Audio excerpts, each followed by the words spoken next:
Welcome back to Behind the Play. My name is Alex Adams, and today I'm very excited to introduce our guest, Gene Principe, who has covered the Edmonton Oilers for Sportsnet pretty much ever since I can remember watching the Oilers.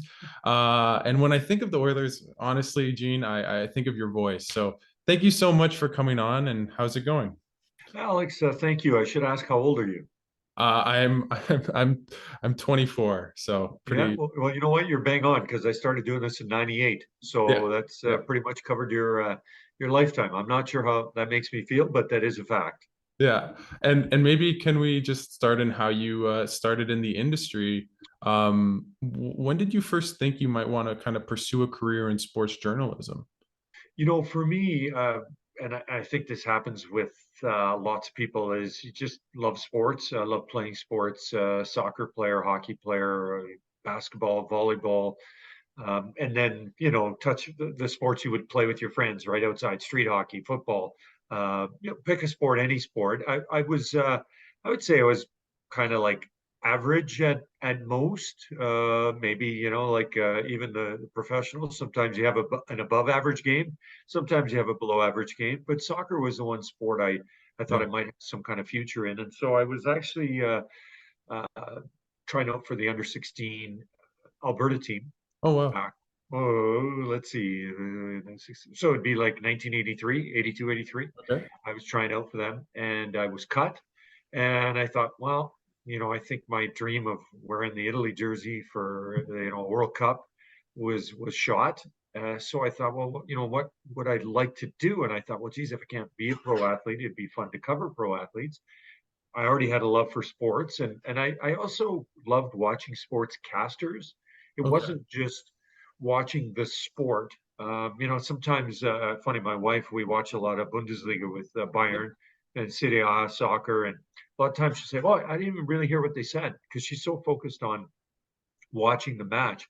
Where as focused as I was on watching the sport, I really was in tune with who was doing the game, how they were doing it, what catchphrases they had. So it was sort of a double love for sports, both as someone involved in it, and then as someone as just a viewer. So that was kind of when I thought maybe this is something that I could follow through with and take seriously and do professionally. So that would have been, well, I guess about 40 years ago when I first kind of had that real feeling of wanting to do that.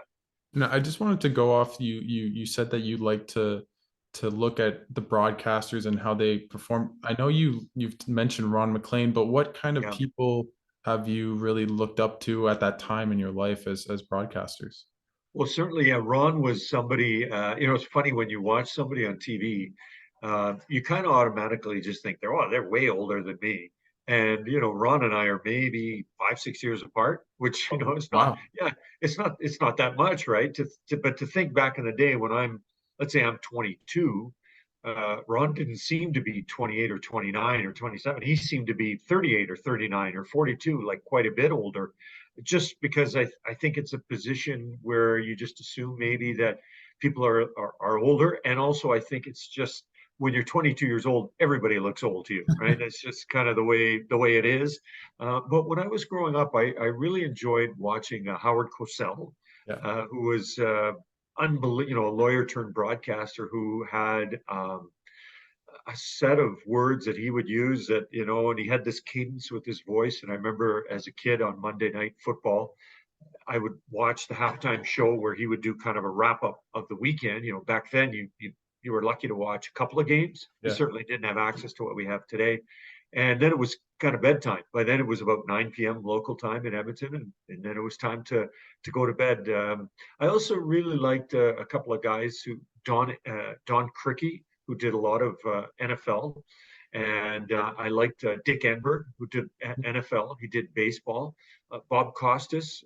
Bob's not as necessarily as old as some of those gentlemen, and some of them unfortunately have passed away. But listening to Bob do the games, I remember Joe Garagiola was the color man for baseball, and Tony Kubek. Guys who, back then again, we would get the MLB game of the week on Saturdays. So you would wait all week in Edmonton to watch a game on a Saturday. So it was really something special. Where nowadays, right, you hop on an MLB network or NHL, and you might flip through and see 6, 7 games slash 6, 7 sets of announcers over the course of a night. Where back then it was really a specialty. NFL dandy Don Meredith, I love it. So lots of older and some now deceased announcers that I really enjoyed watching when I was growing up, and I just thought, wow, what a neat job to have, is to talk about pro sports. So I think those are some of the mentors or people that I watched and listened to and thought, boy, one day I wouldn't mind being like them. And how did you get started in the industry? Like, where did you take that passion and make a career out of it? Yeah, well, I think so. Let's say I'm 15 and I'm in high school and thinking, okay, I want to be this broadcaster. So I ended applying to NATE, which is called the Northern Alberta Institute of Technology in Edmonton, to be in the broadcasting forum. And I graduated in 1984, which is a long, long time ago. And it was the spring of 1985 that I actually got a job. And, for some of your viewers or listeners, I worked at what's called the pop shop. I sold pot Hmm. Oh for wow. 6 or 8 months. I had what many people call a real job, right? Because I was waiting to get into school, wasn't sure, needed to work. And so that's what I did. It was a part-time job that became full-time for about half a year. And then I started in broadcasting in the spring of 85. In January of 87, I went to Kamloops TV, and they had basically a TV station that also was a radio station. And it was a wonderful place to do my work placement, my work Mhm. experience, because I did radio, TV, I did news and sports, I did reporting and anchoring. And really, for them, I was really cheap and sometimes free labor. Yeah. So it was fantastic for them. And it was unbelievable for me because I'm like, wow, look at this experience. I went to school with a group of about 20 people and different varying options in what they wanted to do. But a lot of the guys at that time who were in my class and wanted to be on air, you had two options. You either went to a smaller center and you kind of got the experience that I did, or you hung around a big city and you got to work in a big newsroom or a big sports room, but really didn't get kind of a hands-on experience. You would just sort of be around. It was great to learn, but you wouldn't actually practice what you got into the business for. So I was lucky enough to do that, and then I'll kind of rattle on. I went from Kamloops, BC. I went to Grand Prairie, Alberta, which is about 4 hours north of Edmonton. Then I went to Lethbridge, Alberta, which is about 5 hours south of Calgary, or about 2 hours south of Calgary. Moved to Winnipeg, moved to Toronto, moved back to Edmonton. So it was quite a journey, all done at that time when I was single. I met my wife when I was in Winnipeg, so I was able to get a lot of the moving done before we started having kids. Hmm. And what was it like to land like that job with your hometown hockey team with the Edmonton Oilers in Uh, 1998? yeah, it was unbelievable. For me, I'd always wanted. I had sort of two things I wanted to do. I either wanted to come back, work in Edmonton, and work with the Oilers, or I wanted to work in the U.S. And I don't know why, when I was a kid, watching all those hours and weekends and days and nights of sports, I loved the Philadelphia teams. The Mm, Flyers were my favorite hockey team. The interesting. Eagles were my favorite football team. The 76ers baseball. The Phillies for baseball, and 76ers for basketball. I don't even have a reason for it. I think the only thing I can think of is that I first was attracted to the Flyers, and then it just carried over to the other Philadelphia sports. Mm, So I either wanted to go to the U.S. or come back home. I didn't really want to stay anywhere in between if I didn't have to. So I had looked into some. I got an agent. mm, One kind of it was kind of like and I know so many of the young broadcasters do it today. You would just send out nowadays I guess you would send a link or I don't know, some kind of technological thing that I don't yeah. know about. Back then you would just send a letter Yeah. and a VHS tape in one of those yellow sort of manila envelopes, and away it went. And then you would wait to hear back. And I had some bites from people in the States, and I was kind of teeter-tottering on what to do, depending on what was available. And then the opportunity came up in Edmonton, and I thought, I don't think I can pass this up. Good for family, good for work. so here I am, sitting here 24 plus years later, still involved with the Oilers. So it's been great. I kind of joke that I don't get paid by the Oilers, but I get paid because of the Oilers, Yeah. because of the fact that I've been able to kind of tie myself in with the organization. Which, listen, this might come across as name dropping or phone number dropping, but when you get Gretzky's phone number and Paul Yeah. Coffey and Glenn Anderson and Yari Curry, for me, I mean, that is like, who would think of a kid in Edmonton that would get that opportunity? We saw Gretzky in Florida recently, and he's, hello, how are you? If you need anything, just let me know. And I'm thinking, oh my gosh, it's Wayne Gretzky.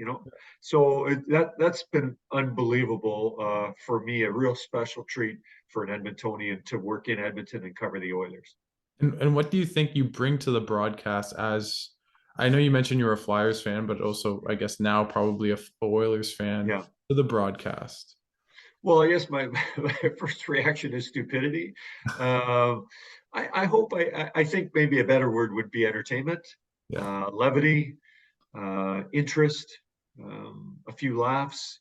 I think one of the things that I've always tried to do is not make. I would make fun of myself before I'd make fun of somebody else. I feel like it's a privilege to have what I have, but also a privilege when Connor McDavid comes over to talk to you after two periods of play or after the game or before the game, they're doing me a favor. And that's the way I see it. And in essence, if they're doing me a favor, that gives us insight for people at home to watch and listen to Mhm. see.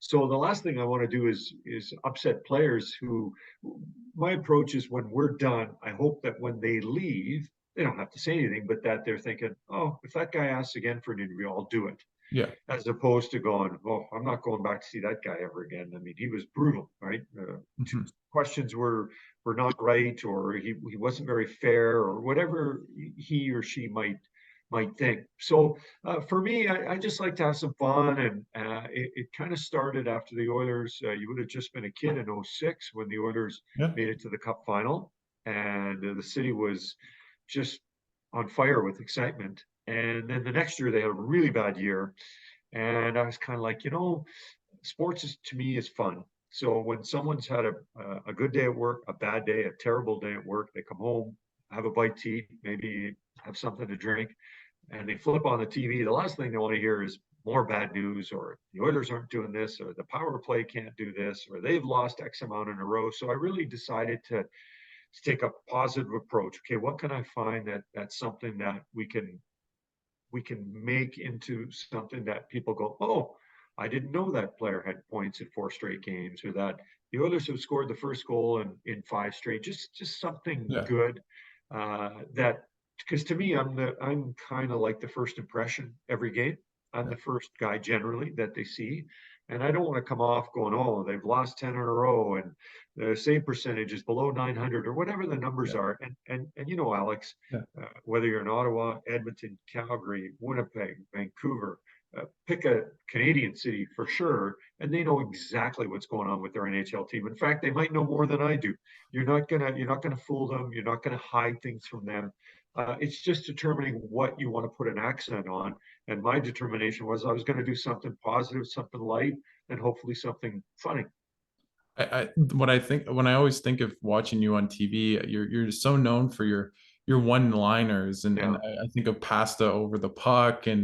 and when did you start kind of incorporating that? Like you mentioned 06 and '07. Was it that '07 year? And yeah. Yeah, I would say yes, Alex. I would say that was kind of the time where I started to do that. I think I had done some before, but I felt like when you're working in the NHL that you had to sort of be, hello there, good evening, everyone, like very sort of prim and proper, straightforward. It was about getting stats out and information, but not putting necessarily uh, a lighthearted spin to it. And I think sometimes that gets lost, and I understand why, because you got lines and you got props and you're dressed up, and people might go, I didn't really know what he said. Actually, what did he say? He was dressed up as a hot dog, for example. It's Yeah. kind of, you sort of lose people's attention to detail when you do that kind of stuff. But uh, at the end of it, I'm still delivering information numbers, but just trying to do it in a different way. And I think that's kind of where it started.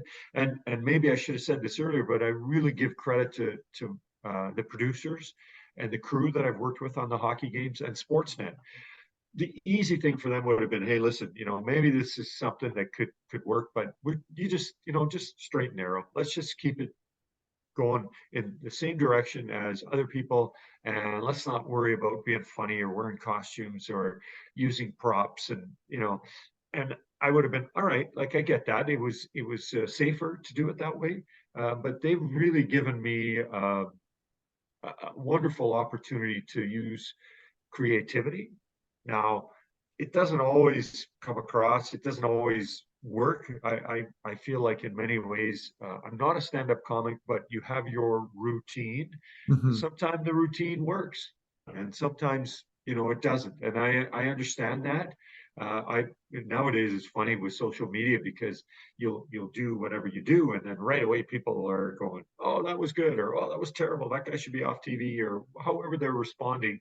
But I think sometimes I take the approach that I just want to get a response, which tells me that, people will say, wow, I don't like watching you. And I feel like saying, just turn the channel. Like, you kind of know I'm on in the intermissions, I'm on in the pregame, I'm on postgame. Pretty, pretty simple to kind of cut me out of their life. So maybe in some ways they want to watch, even if they don't like it. So, but that's kind of the background of why it started and when it started. I know also like to that Jack Michaels, like the Oilers play-by-play announcer, said Yeah. that you have this natural instinct for the right thing to do or to say.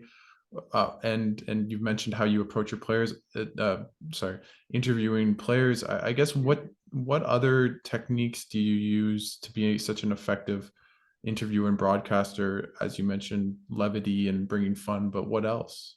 Yeah, and that's a really nice thing for Jack to say, and it really is about knowing kind of the right time, the right place, because sometimes it is all about timing.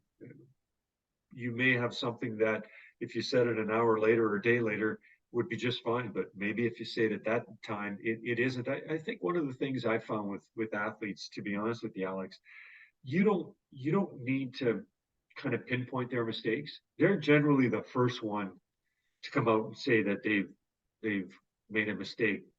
Uh, what happened on the goal against? That's just, say it like, what happened on that last goal at the end of the period? Almost always that player will say, well, I didn't see the guy coming up the middle. I shouldn't have made that pass. As opposed to saying, what happened on that last play? Did you not see that guy coming up the middle?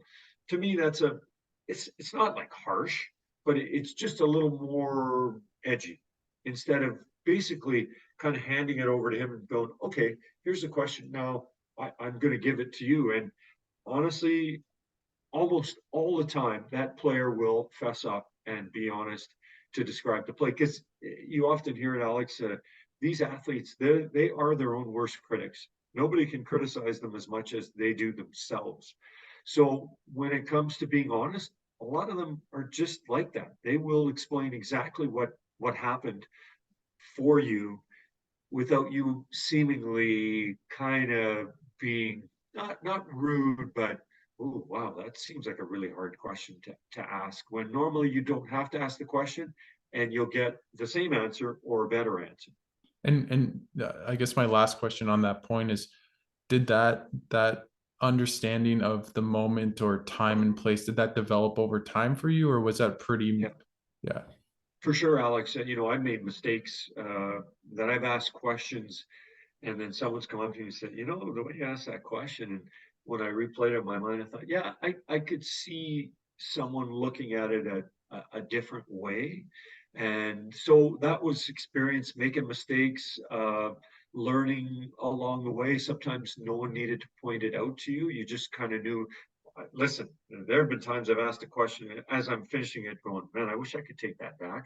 That wasn't really what I wanted to say or how I wanted to word it. But and I think the other thing, Alex, is through time. Like, let's say me in 2000 asks a question.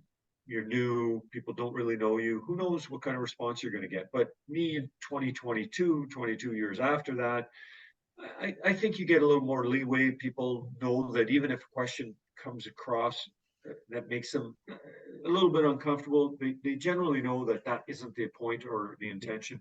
And in fact, sometimes I'll circle back to that player that night, the next day, next time I see them, say, hey, by the way, when I asked you about that question, like what I was angling at is I was trying to kind of get this answer. I'm not sure it came across like that. And most of the time, honestly, a lot of times they don't even really notice it, but the few times that they do, it really diffuses everything. And they're like, oh, okay, yeah, I wasn't sure kind of why you asked that, but oh, that's what you were after. And because I have to deal, especially in my situation with the Oilers, I've had to deal with them almost 25 years. And yes, the players do change, but sometimes you'll end up covering a player for, well, Ryan Nugent Hopkins is the longest serving player. 2011, he was drafted. So here we are, 11 years. And before you know it, 12 years later, it's the same guy. And I'm like the same guy. And we have to sort of work together. And he's been nothing but a delight to deal with. But some of the players that hang around a long time, they deal with you for a long, long time. I guess what's it been like to cover Connor McDavid? I mean, he's Oh, by far the best player in the world. And what's that relationship between you guys? well, I want to go back to when it started. I certainly, he played for the Erie Otters, which is sort of in your neck of the Yeah. woods, and we did, that- we would get a chance to see him during the Memorial Cups and or Memorial Cup as he made a run with the Otters, and so we certainly knew about him. I didn't think the Oilers were going to get him. Then they won the lottery and they did get him. But two stories that stand out was that time the draft was in Florida, and the baseball players, for some reason, the hockey players kind of go and take batting practice. yeah. They've done that a few times. I remember Nail Yakupov in Pittsburgh in 2012 did it. So, anyways, we go to that. I do this interview with him, right? And we're finished, and the cameraman goes, I double clicked. So when he thought he was starting to roll, he actually stopped.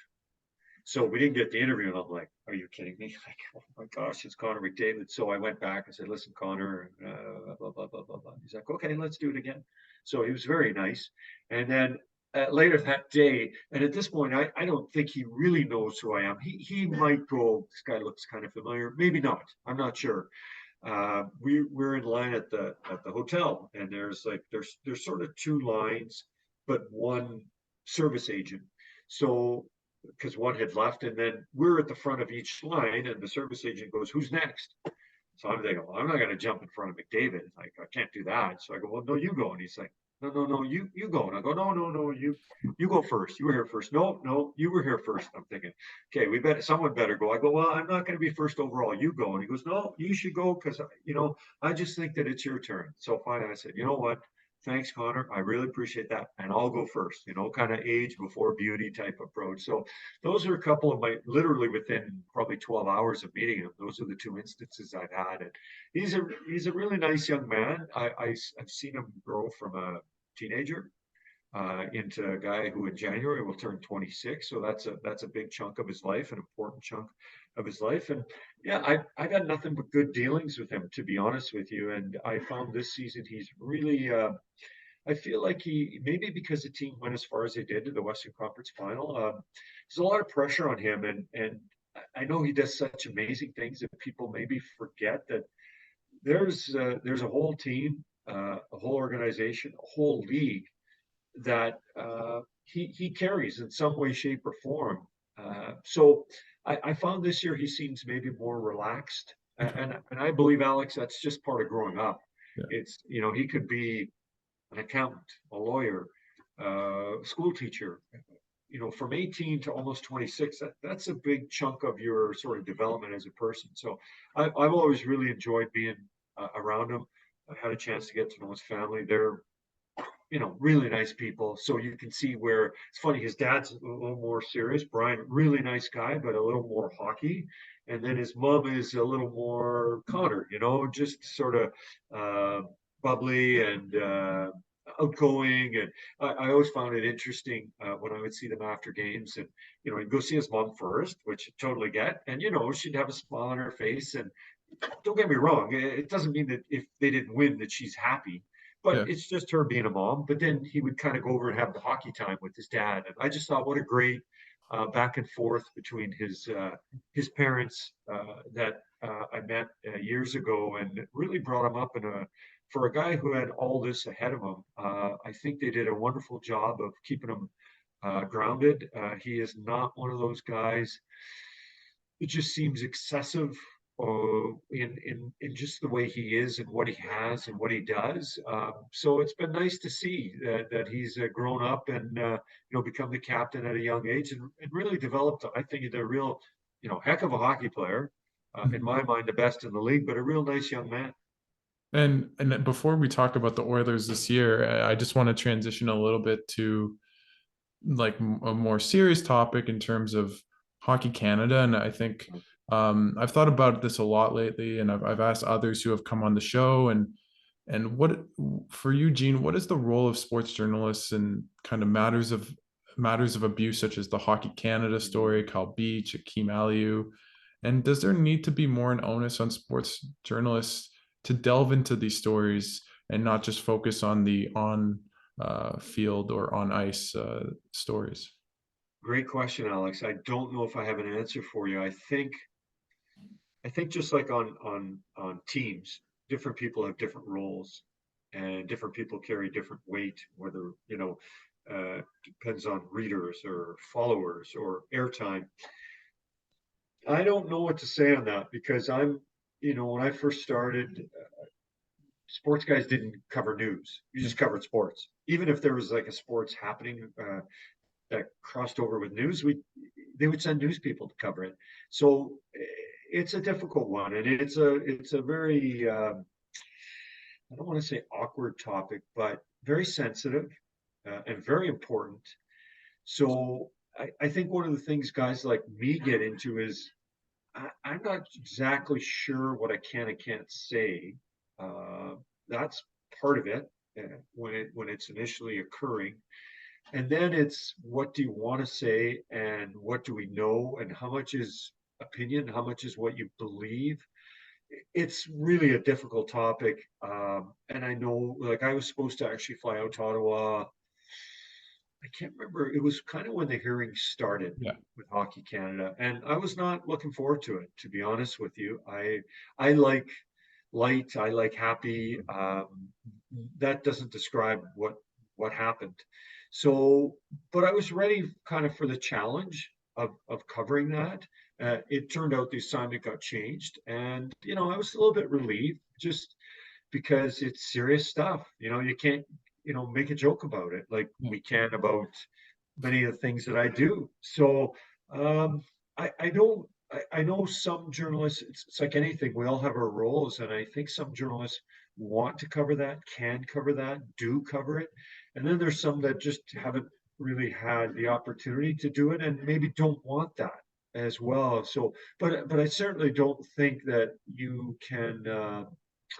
And I covered the World Juniors here in August. I was a bit surprised, to be honest with you, Alex, that it didn't have more of a flavor of what had been going on with Hockey Canada. Okay. It was virtually hockey related, and I was okay with that. But if Sportsnet, my bosses, if things broke during that tournament, that would have kind of forced me to cover the real story or the big story.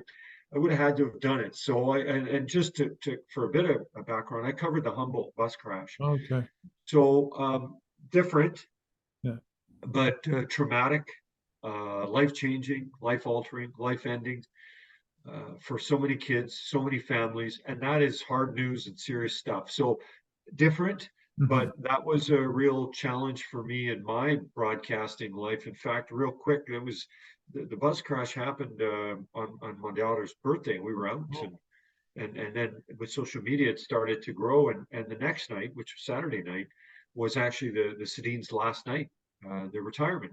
They've been around a long time, and our work said, yeah, that's a big story, but you got to go to Humboldt. And I ended up in Saskatoon, located outside the hospital, wow. hour after hour, day after day, just trying to report what you see, what you heard, what you found out. So it was a real sobering experience when hard news, serious stuff crosses over into sports. Well, thank you for your answer to my question on a serious topic, and I thank you for kind of giving an eloquent answer. I wanted to move to some more levity, Gene, and talk about the Oilers, Sure. and how they've been doing this year. They obviously, as you mentioned earlier, they made the conference finals. But I'd say they probably haven't had the greatest start to the year. And just maybe what are your thoughts about their start to the year this season? Yeah, I think it was, they kind of bolted out of the gate, bolted not necessarily right out of the gate to start, but 7 wins in the first 10 games. You're going, okay, it's kind of what we expect, and not only them, but everybody's watching now. I mean, everybody watched with Connor and Leon to start with, but now they were watching not just to see what kind of points they put up or what kind of end-to-end rush Connor would have or what kind of backhand sauce that Leon would put on a pass that would go, 60 feet and land right on his teammates' tape. So they were watching for the team and thought they come out of the gate quick and then have hit sort of a up and down. Consistency's been the catchword, I guess. It's kind of win one, lose one, trying to get back on track. So it hasn't been quite the start that they expected, but I will say this, having been in the room, uh, the, I've seen teams with a better record more worried than this current version of the Oilers. So I just think they feel like they've got this. They have some things to work on, and it's not easy. The other thing I would say, Alex, and it was always there with Connor and Leon, but I feel like it was more individual matchups, like the defense pairings watching those guys, or the centerman shadowing Connor or Leon, where now I feel like that the entire opposing team is going, hey, watch out for this club. We got to get on them. Conference finalists. Yeah, they got those two great players, but they got a good supporting cast. So I feel like it's kind of switched from being an individual stoppage of the two players I spoke of to more of trying to stop the entire team. But I really enjoy Jay Woodcroft. I find him to be inspirational Mhm. with what he says and how he talks and how he treats people. And I coach my daughter's soccer team, and I love using some of his stuff with them. I'm not sure they do, but I just find that Jay's about players and about winning percentage, but he's really about people as well, which makes, I think, in pro sports for a great combination. I guess I want to just ask a little bit about McDavid this year. Yeah, First, because he's what I think he has 15 goals in 17 games. I got that yeah, right. And yeah, he's close to a goal a game yeah. pace. And him and Draisaitl had maybe not this level of a start last year, but a very, very good start and dipped for their standards. Do you think this goal scoring pace for McDavid and also Draisaitl in terms of just points is a more of a blip, or do you think this is going to be something consistent over the year where McDavid maybe gets 60 goals? I think it's going to be that. One thing about Connor, and he's very similar to Crosby. They work at their game, and I honestly believe that Connor already could have had 50 goals, but just in his mindset, and he's had over 40. So I don't want to say like he's been a 22 goal scorer. He's been very close, and I think he could have got there if he had a certain mindset of not being so nice and sharing. And I like the way Jay Woodcroft put it. When you have the best player in the game, you leave it in his hands. If he thinks he's got a better chance to score than pass, then he'll do that. If he thinks it's better off for a teammate to receive a pass, then he'll do that. But I just think he's a little more not goal hungry, but he wants what's best for the team. And sometimes that's him shooting, and sometimes that's him passing. And I feel like this year he's felt more and more like it's him shooting. That is, in that particular instance, that particular play against that team, right now, what's best for our team is for me to shoot the puck. And he's got a really good wrist shot. Like, I think it's kind of been deceiving.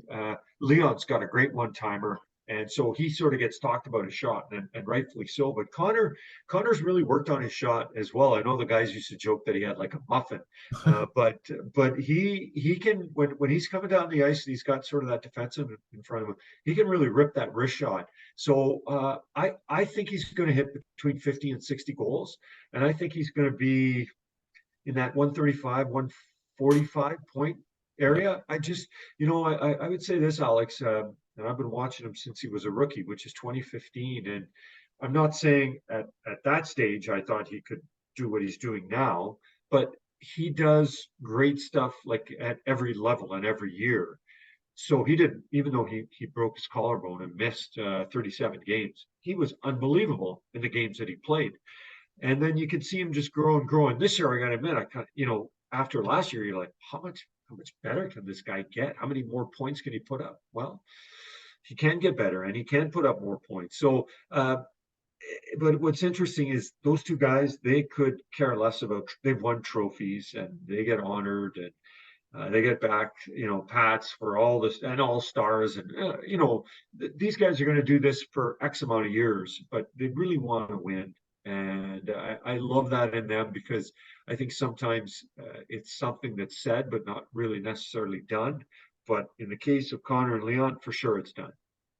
And like obviously they want to win, and the goaltending position is obviously a big component of that. And Jack Campbell, as you know, came to Edmonton on that 5-year, $25 million deal. I wouldn't say he's been that good this year. Are you worried, Gene, or do you think he'll come back and play really well in the playoffs, similar to what he did in with the Leafs?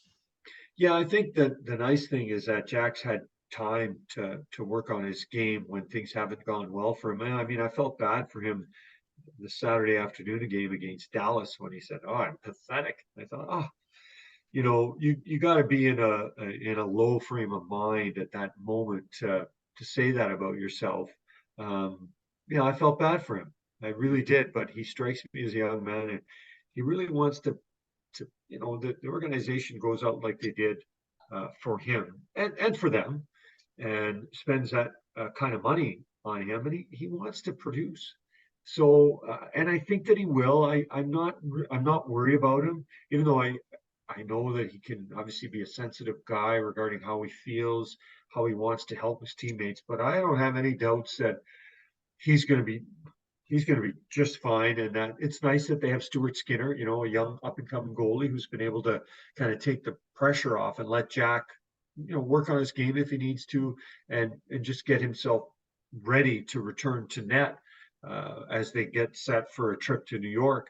So it hasn't been the way he would have liked for certain. But I'm not worried like, oh my gosh, what's going Yeah. to happen to this guy? I don't have any of those concerns at all.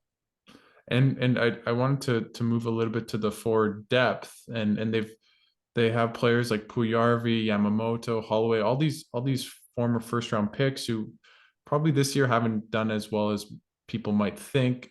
Do you think those kinds of depth players need to really produce for the Oilers to be a true Stanley Cup contender this year? Oh, for sure. I mean, there's no doubt that they need that depth. Unlike basketball, where LeBron can play 45 minutes, or Steph can play 42 or 44, and Draymond Green and Clay Thompson and Andrew Wiggins, Yeah. to mention a Canadian guy. Like, basketball to me is a whole different sport. Like hockey, you got to have, if you don't have 20 guys going, you got to have at least, I don't know, 15, 16. I mean, you can't get away with six or four, even if you have the talent that Connor and Leon have. And there's some other pretty good players on the team too. Zach Hyman's a talented player, and Ryan Nugent Hopkins, and Darnell Nurse is a good player as well. And Evander Kane, who unfortunately is injured right now. They have some talent on the team, but they really do need everybody. And I think that's one of the things that is learned as you get to a team and you start to settle in with a franchise, that Connor could get 150 points this year, but if there's other people who aren't doing what they're supposed to do, it's going to look good. It's going to win him an Art Ross, but I don't know what more will do than that. And I think that's why Connor and Leon, the individual stuff it's nice, okay, thank you, but it's all about the team. It's all about the team getting to the playoffs, and then once they get there, accomplishing something. And how do you see their decor shaping up kind of as a for the playoffs right now? Yeah, well, I think they lost Duncan. Well, I know they lost Duncan Keith, and I think that hurt them, just that experience and a guy who could still play 20 minutes a game, in a regular game. I actually don't mind their defense. I think it's actually quite nicely set up. Mhm. I like Evan Bouchard, the Bouch bomb they call it. Good player, young player, of course. I like Nurse. He does kind of a little bit of everything, including when Connor McDavid got kneed by Alex Edler in the game against the LA Kings. Darnell made a beeline to Edler to go, hey, wait a minute, you don't get to do that to our captain. CC's a good fit. I wasn't sure. Cody CC's a guy that I knew of and watched a bit, but he's played his whole career out east, so see him once a year, twice a year. It was hard to really have your own personal scouting report. Brett Kulak, Tyson Berry. Yeah, I think they have a pretty solid defense, to be honest with you. There's no I was going to use Bobby Orr, but there is no other Bobby Orr. No Cale Makar, Yeah. right? But not many, Cale Makar, Victor Hedman would be two guys. Drew Doughty, who may or may not still be that player, but certainly once was and still might be. Those guys, there's just a handful. Eric Carlson, who's had a comeback year now for San Jose, but finding those guys is really tough. So I like the fact that Nurse is a real solid, really good number one defenseman, and then they have other players to kind of fill in Mhm. and make it a defense that I think is actually quite good. I guess my question to you to follow up is they haven't traded their first round pick in this little era of them making to the playoffs or whatever the bubble Yeah. playoffs was as well. Do you think they'll do that this year? And where would you shore up? Would it be the defense, the forward group? Wow, that's a good question. I mean, the forward group, you're always, there's 12 of them, so you always seem to be short on that. But I don't know what is more imperative to the Oilers. Nurse is around for a while. Cece's around for a while. Barry still has time left on his contract. So does Brett Kulak. Evan Bouchard, I don't think is going anywhere. And then you're into the seventh, eighth defenseman, a Ryan Murray or a Marcus Niemelainen. So I think I just talked myself into up front. I think up front is, and I say, Yamamoto's healthy, Kane, Draisaitl, McDavid, Hyman. That's at least five of your top six, which I think is a reasonable way to describe it. But you're always looking, Alex, in the playoffs, it's not always the star players that are the ones that lead you to a cup.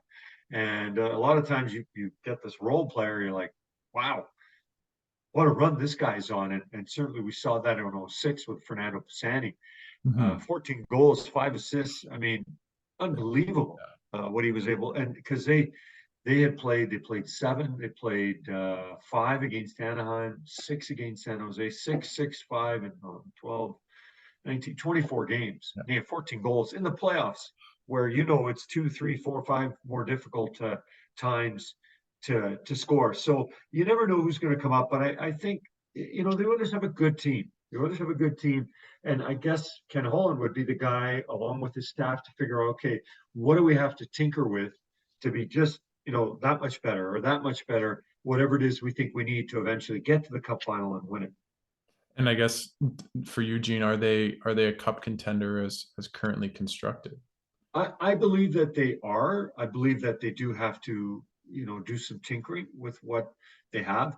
To me, this is a team that I look at right now and say, well, that's with Kane healthy and Yamamoto healthy. I mean, there's nothing saying to me that these guys don't finish second or first in their division, and that they would be as likely as almost anybody else, other than maybe Colorado because they're the Cup champs, to get to the Eastern Final, or Western Final, and then eventually meet up with the team from the East. So I like what they have, and I think teams are just they're gung ho about playing the Oilers. Yeah. and that's something that I think you can ready yourself for, but you have to actually get in there and get going on it to fully understand it. And I think that's where the Oilers are kind of at right now. Hmm. I guess before I let you go, and thanks so much for coming on. What are you gonna do if the Oilers win the cup in the next 4 years? Are you gonna dress up as a Stanley Cup or a puck, or even a Connor McDavid mascot or something like that? I like all of the above. Can I take D? I always kind of joke because I'm 55 now and Connor's 25, and I always kind of laugh and think, well, if he plays 10 more years, like I honestly, I wouldn't say this to him now because he's still a long ways, knock on wood, from retiring. But if he got into his 30s and say, hey, kid, young man, let me know when you're thinking of retiring, because if I can stretch this out and continue to work, I might try and retire when you retire and say that I kind of covered all of McDavid's games start to finish. I was there, broken collarbone, Art Ross trophies, Hart trophies, hopefully Stanley Cups. Yeah, and maybe I'd write a book about it one day. Well, thank you so much, Gene, for coming on. This was a blast, and yeah, You're welcome, Alex. I appreciate the time. Fantastic. You're doing this, and continued success to you, not only when you're doing your podcast, but in everything else that you're doing as well. thank you so much, Gene.